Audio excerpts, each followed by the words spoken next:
मैंने जवाब में सिर्फ सर ही हिलाया था।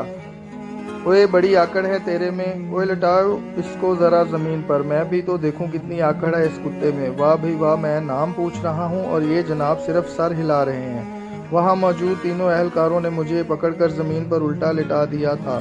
दो अहलकारों ने मेरे दोनों हाथों के ऊपर अपने अपने पैर रख दिए थे ताकि मैं हाथ ना हिला सकूं, पर साद नामी संतरी ने मेरे पैरों को जोड़कर जल्दी से एक रस्सी बांध दी थी ताकि मैं पैर तक न हिला सकूं। मैं हाथ पैर हिलाने से बिल्कुल कासिर था। रुमेश मेरी हालत देखकर कह कहे लगा रहा था और मुझे बार बार गुस्सा दिला रहा था। ओ खान साहब क्या हुआ? वहाँ तो बड़े मुक्के बरसा रहे थे और यहाँ किसी बेबस बकरी की तरह लेटे हुए हो। सच पूछो तो बड़ा ही तरस आ रहा है तुम पर। हाँ, एक शर्त पर माफ़ी मिल सकती है। अगर सबके सामने तुम गिड़गिड़ा कर और मेरे पैरों में अपना नाक रगड़ कर माफ़ी मांगो तो शायद मुझे तुम पर तरस आ ही जाए। बोलो क्या ख्याल है? वहाँ मौजूद पुलिस वाले कहके लगा रहे थे और मेरा मजाक उड़ा रहे थे। मेरा गुस्सा अपने इंतहा को पहुंच चुका था और शायद मेरे अंदर का पागल पठान जाग गया था। मैंने लेटे ही लेटे रुमेश को मुखातिब किया। रुमेश, तू किसी गंदी नस्ल का खून है। अगर तेरी रगों में किसी बहादुर बाप का खून होता तो तू मर्दों की तरह मुझसे मुकाबला करता, लेकिन अब मुझे यकीन हो गया है तेरी वल्दियत में भी फ़र्क है।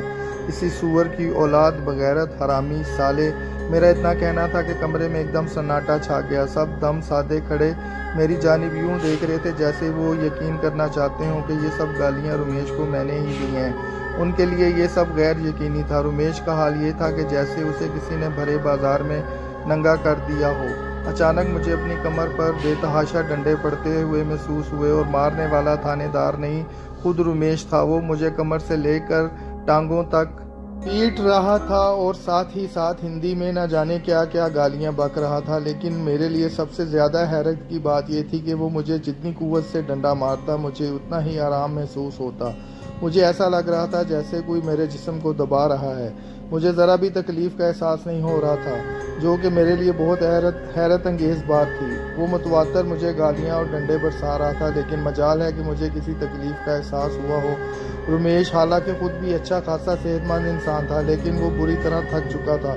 उसके हाँफने की आवाज़ें पूरे कमरे में गूंज रही थी और वहाँ मौजूद सब हैरत से मुझे देख रहे थे कि इतने डंडे पड़ने के बाद भी मैं आराम और सुकून से उल्टा पड़ा हुआ था, जैसे कुछ हुआ ही ना हो। मेरे मुंह से वो एक आह तक नहीं सुन सके थे। कमाल है, जिस तरह आपने इसे मारा है इसके तो जिस्म की एक एक हड्डी का चूरा बन जाना चाहिए था, लेकिन इसको तो कुछ असर ही नहीं हुआ, बल्कि ये तो बड़े मज़े से लेटा हुआ है। थानेदार हैरत से कभी मुझे देख रहा था और कभी रुमेश को। उसने मुझे उठाने का इशारा किया तो दोनों अहलकारों ने मुझे उठाकर खड़ा कर दिया। मेरे पैरों की रस्सी खोल दी गई थी और मैं बड़े इत्मीनान से अपने पैरों पर खड़ा था और वो सब मुझे यूं देख रहे थे जैसे मैं कोई भूत हूँ। हैरत के झटके तो मुझे भी लग रहे थे कि ये सब क्या हो रहा है मेरे साथ। डंडे की साख बता रही थी कि अगर किसी की कमर या टांगों पर रख कर 3-4 दफ़ा ही मारे जाएं तो यकीनन जिस्म की हड्डियां आसानी से टूट सकती हैं, लेकिन ना ही तो मुझे कुछ हुआ था और ना ही किसी तकलीफ का एहसास हो रहा था। नहीं, ये नामुमकिन है, ये कैसे हो सकता है? मैंने तुम सबके सामने उसको पूरी कुव्वत से डंडे मारे हैं और हैरत है ये आराम से हम सबके सामने खड़ा है। हाँ रुमेश साहब, हमारे लिए तो ये किसी चमत्कार से कम नहीं। वो आपस में हैरत से खड़े ये बातें कर ही रहे थे कि मुझे अपने कानों में सरगोशी सुनाई दी। कहिए महाराज कैसे हैं? और मैं चौंक सा गया। ये आवाज़ तो जानी पहचानी सी लग रही थी, मगर याद नहीं आ रहा था कि किसकी आवाज़ है। मैं ये सोच ही रहा था कि हंसने की आवाज़ दोबारा सुनाई दी। भूल गए ना महाराज हमें? ये हम हैं पार्वती। देखा, आप हमें भूल गए। हमने मुसीबत में भी आपको याद रखा हुआ है। मुझे हैरत का एक और झटका लगा। पार्वती और यहाँ, मगर वो नज़र क्यों नहीं आ रही? मैंने मन ही मन में अपने आप से सवाल किया तो पार्वती की सरगोशी भरी आवाज़ मेरे कानों में सुनाई दी।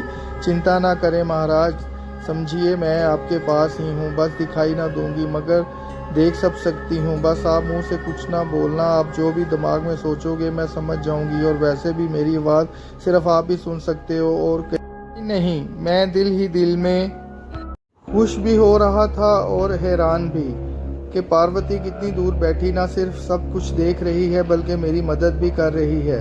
उसकी मौजूदगी का एहसास होते ही मेरे अंदर मनोहौसला पैदा हो गया था। मैंने मन ही मन में उसका शुक्रिया अदा किया और पूछा क्या मुझे क्या करना चाहिए। जवाब में उसकी सरगोशी भरी आवाज़ आई, जो आप करना चाहें या जैसा आप चाहते हैं वही होगा। ये सब मिलके भी आपका बाल बेटा नहीं कर सकते। ये सुनते ही मेरे अंदर का इंतकाम और भड़क उठा। मैंने मन ही मन में उनको मारने की ठान ली कि इसी डंडे से मैं इन्हें पीटना चाहता हूँ जैसे उन्होंने मेरे दोस्तों और मुझे पीटा है। अरे महाराज, आपको ये सब कष्ट करने की कोई आवश्यकता नहीं, बस आप देखते रहिए कि ये डंडे इनका क्या हाल करते हैं। और चंद लम्हे बाद ही गुजरे होंगे कि मेरी आंखों ने एक ऐसा हैरत अंगेज मंजर देखा कि मेरी आंखें खुली की खुली रह गईं। इनके हाथों में पकड़े हुए दोनों मोटे डंडे हवा में जाके मौलिक हो गए थे। वो हैरत और खौफ के मिले जुले तासुरात लिए कभी मुझे देखते और कभी डंडों को। इससे पहले कि उनमें से कोई कुछ बोलता, डंडे नीचे आते ही उन पर बरसना शुरू हो गए थे। पांचों चीखते चिल्लाते कमरे में इधर उधर भाग रहे थे, लेकिन दोनों डंडे कभी उनके सरों पर तो कभी उनकी कमर पर, कभी उनके कूलों पर मतवातर बरस रहे थे। और वो पांचों मुसलसल हुई, ओए ओ मर गए, ओए बचाओ हमें के नारे लगा रहे थे। मेरे दिल को काफ़ी सुकून मिल रहा था। पांचों के सर फट चुके थे, उनमें चलने की भी सकत ना रही थी। रमेश और थानेदार तो तकरीबन बेहोश हो चुके थे। जी महाराज, काफ़ी है यहाँ। और मैंने मन ही मन में पार्वती को मज़ीद ऐसा करने से रोक दिया और फिर मेरे देखते ही देखते डंडे खुद ब खुद ज़मीन पर गिर गए थे। कमरे में उनके सिसकने कराहने की आवाज़ें मुसलसल जारी थी। मैंने मन ही में पार्वती से आरिफ और आनंद के बारे में जानना चाहा तो उसने मुझे बताया कि वो साथ वाले कमरे में शदीद जख्मी हालत में पड़े हुए हैं। ये सुनना था कि मैं दरवाज़ा खोल के बाहर की तरफ भागा था। थाने में उस वक्त कोई और नहीं था, नहीं तो इतना हंगामा और शोर सुनकर यकीनन कोई उस तरफ ज़रूर आता। मैं जैसे ही साथ वाले कमरे का दरवाज़ा खोलकर अंदर दाखिल हुआ, मेरा दिल फट सा गया था। वो दोनों शदीद ज़ख्मी और नीम बेहोशी की हालत में ज़मीन पर पड़े कराह रहे थे। रमेश ने वाकई हमसे अपनी बेइज्जती का भयानक इंतकाम लिया था। बस एक मैं ही था जो इस इंतकाम का निशाना नहीं बना था। मुझे उनकी बेहद फ़िक्र हो रही थी और मैं सोच रहा था कि इस हालत में इन्हें कहाँ लेकर जाऊं।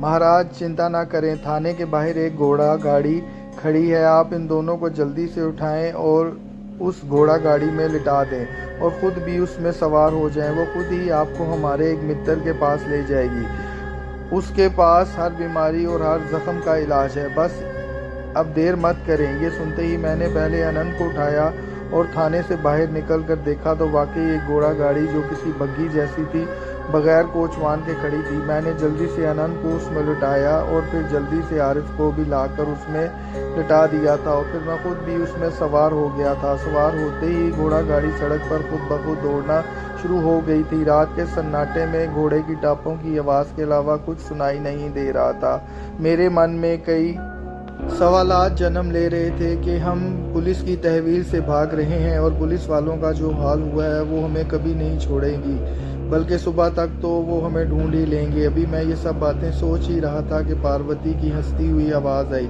महाराज हमारे होते हुए आपको किसी भी बात की चिंता करने की ज़रूरत नहीं। ये पुलिस तो क्या, सारे शहर की पुलिस भी मिल के आपका कुछ बिगाड़ नहीं सकती। सुबह तक इनके दिल और दिमाग से हर चीज़ गायब हो जाएगी। इन्हें याद ही नहीं रहेगा कि कल रात क्या हुआ था, हमें इस हाल में पहुंचाया किसने था। आप तीनों के चेहरे तक इन्हें याद नहीं रहेंगे, चाहे आप इनके पास दोबारा जाके देख लेना। हैरत है, क्या ये सब मुमकिन है? पार्वती मेरे सवाल पर उसने कहका लगाया और बोली, तो क्या अब तक जो आप देख रहे हो या जो कुछ हो रहा है, क्या ये सब करना किसी आम पुरुष का काम है?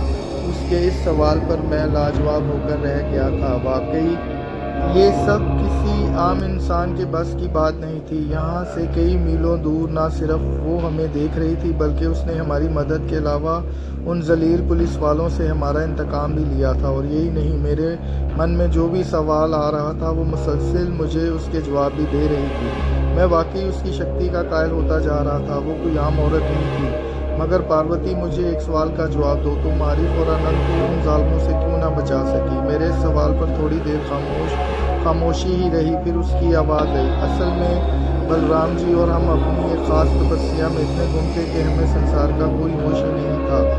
अचानक बलराम जी का ध्यान तुम तीनों की तरफ चला गया और उन्होंने फ़ौरन मुझे तुम्हारी सहायता करने के लिए कहा, लेकिन क्षमा करना, थोड़ी देर हो गई थी, मैं आनंद और आरिफ को ना बचा सकी।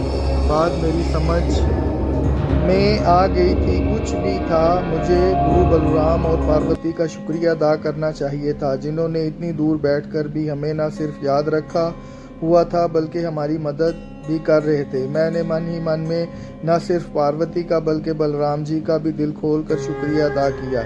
इसमें शुक्रिया की कोई बात नहीं महाराज, आप हमारे मित्र हैं और मित्रों की सहायता करना हमारा कर्तव्य है। अरे ये तुम मुझे महाराज कहकर क्यों पुकारती हो? एक तो मैं कोई महाराज नहीं, दूसरा मेरा नाम अफजल खान है, तुम बस मेरा नाम ही लिया करो। ये महाराज कहलवाना मुझे अच्छा नहीं लगता। मेरी इस बात पर पार्वती ने दिल खोल कर कहा लगाया और बोली, ठीक है, आज से मैं आपको अफजल खान कहकर बुलाऊंगी। पार्वती, आप नहीं तुम कहो, जैसे मैं तुम्हें तुम कहकर बुलाता हूँ। ठीक है, तुम अब खुश हो? हाँ, ये ठीक है। अच्छा अफजल खान, तुम्हारी मंजिल अब करीब आ गई है और हाँ, हमारे उस मित्र का नाम अशोक है, उससे ज़्यादा बात चीत मत करना, वो बहुत कम बोलता है, अपने आप में रहना उसे ज़्यादा पसंद है। बस जितनी बात वो करे उतना ही जवाब देना और ना ही उससे ज़्यादा सवाल करना, समझ गए? मैं अब चलती हूँ, मेरी तपस्या का समय हो गया है और इससे पहले कि मैं उससे कुछ पूछता, मेरा और उसका जो जादुई राब्ता ख़त्म हो चुका था। आखिरकार घोड़ा गाड़ी एक वीरान और टूटे फूटे से घर के पास जाकर रुक गई थी। मैं जैसे ही नीचे उतरा, मुझे घर के अंदर से लालटेन पकड़े एक शख्स बाहर आता दिखाई दिया था। अशोक नामी शख्स ने उन दोनों को उठाने में मेरी मदद की और यूं हम दोनों ने आरिफ और आनंद को एक छोटे से कमरे में, जिसमें 2 चारपाई और एक टूटी सी कुर्सी पड़ी थी, उन दोनों को लिटा दिया। उनको लिटाते ही वो वहाँ से चला गया। उसने अभी तक मुझसे कोई बात नहीं की थी और ना ही मैंने कोशिश की थी कि इससे कोई बात करूं। बकौल पार्वती, मुझे सिर्फ तब ही बोलना था जब